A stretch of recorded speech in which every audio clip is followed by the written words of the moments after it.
హిందూ బంధువులందరికీ కూడా నమస్కారం అండి. సనాతన ధర్మం హిందుత్వానికి సంబంధించినటువంటి ఎపిసోడ్లో భాగంగా ఈ 4వ ఎపిసోడ్లో ఈ హిందుత్వము, ఈ సనాతనవాదంలో సంపూర్ణంగా ఈ ధర్మాన్ని అవలంబించి చూపించినటువంటి ఒక పురాణ పురుషుడు, ఆదర్శవంతుడైనటువంటి వాడు, భగవంతుడు, సాక్షాత్తు శ్రీమన్నారాయణ యొక్క అవతార స్వరూపుడు, మానవుడిగా జన్మించి ఈ లోకాన్ని తరింపజేసినటువంటి వాడు, ఎలా నడుచుకోవాలి చెప్పడం కాదు ఆచరించి చూపించినటువంటి ఆ శ్రీరామచంద్రమూర్తి, ఈ మర్యాద పురుషోత్తముడు, ఉత్తమమైనటువంటి పురుషుడు సనాతన ధర్మానికి మనం ఉదాహరణగా చెప్పవచ్చు. సనాతన ధర్మం ఎలా ఉంటుంది అంటే రాముడి రూపంలో ఉంటుంది. రాముని యొక్క ప్రవర్తన, రామనామము, రాముని యొక్క పరిపాలన, రాముడు స్త్రీల పట్ల ఏ విధంగా నడుచుకున్నాడు, పెద్దల యందు ఏ విధంగా ఉన్నాడు, తల్లి పట్ల ఏ విధంగా తన కర్తవ్యాన్ని నిర్వర్తించాడు, తండ్రి విషయంలో ఏ విధంగా ప్రవర్తించాడు, అదేవిధంగా బిడ్డల విషయంలో, తన ప్రజల విషయంలో, మిత్రునితో, ఇలా రాముడు ఎక్కడెక్కడ ఏ విధంగా ప్రవర్తించాడో అదంతా కూడా సనాతన ధర్మము. అంటే సనాతన ధర్మమే రాముడు, రాముడే సనాతన ధర్మము.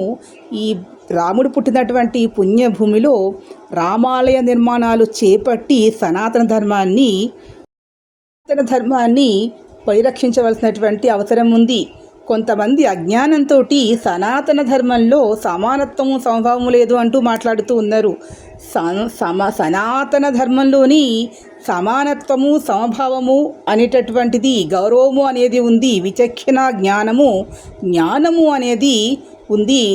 శ్రీరామచంద్రమూర్తిని మనం సనాతన ధర్మానికి ఉదాహరణగా భవిష్యత్ తరాల్లో పురుషులు అందరూ కూడా నేర్చుకొని ఆచరించి అనుసరించవలసినటువంటి అవసరం ఉంది. కావున రామాలయ నిర్మాణాలన్నీ కూడా చేపట్టాలి.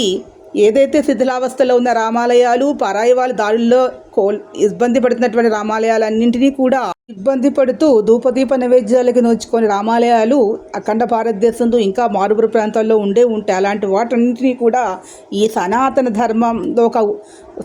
ధర్మాన్ని అవలంబించేటటువంటి వారందరూ కూడా ఈ యొక్క దేవాలయాలను తమ వంతు సాయంగా సహకారాలు అందించి వాటన్నింటినీ కూడా పునర్మింపచేసి తిరిగి మళ్ళీ ధూపదీప నైవేద్యాలతో స్వామికి పూజలు చేసుకుంటూ అందరూ కూడా రామ మాధుర్యాన్ని ఈ దేశమంతా కూడా వ్యాపింపజేయాలి.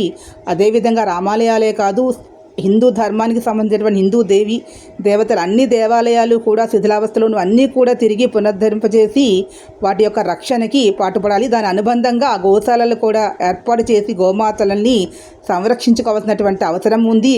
అదే సనాతన ధర్మము అంటే కాదు, ఆచరించి చూపించాలి. అదే రామచంద్రమూర్తి ఏ విధంగా అయితే ఆచరించి చూపించాడో అదేవిధంగా హిందువులందరూ కూడా ఈ సనాతన ధర్మంలో ఏమి చేయాలో ఆ కార్యక్రమాలను చేసి అంచెలంచెలుగా ఒకేసారి చేయడం అనేది కష్టసాధ్యంగా, అంచెలంచెలుగా చేసి సనాతన ధర్మాన్ని పరిరక్షించుకోవాలి అంటే ముందుగా మనం చేయవలసినది ఆలయాలని, అదేవిధంగా మాతలని, ఈ రెండూ చేస్తే సనాతన ధర్మము నిలబడుతుంది. ఈ వీడియో మీకు నచ్చినట్లయితే ప్లీజ్ సబ్స్క్రైబ్ మై ఛానల్. మరిన్ని కొత్త అంశాలతో నెక్స్ట్ ఎపిసోడ్లో కలుద్దాం. నిరంతరం చూస్తూ ఉండండి.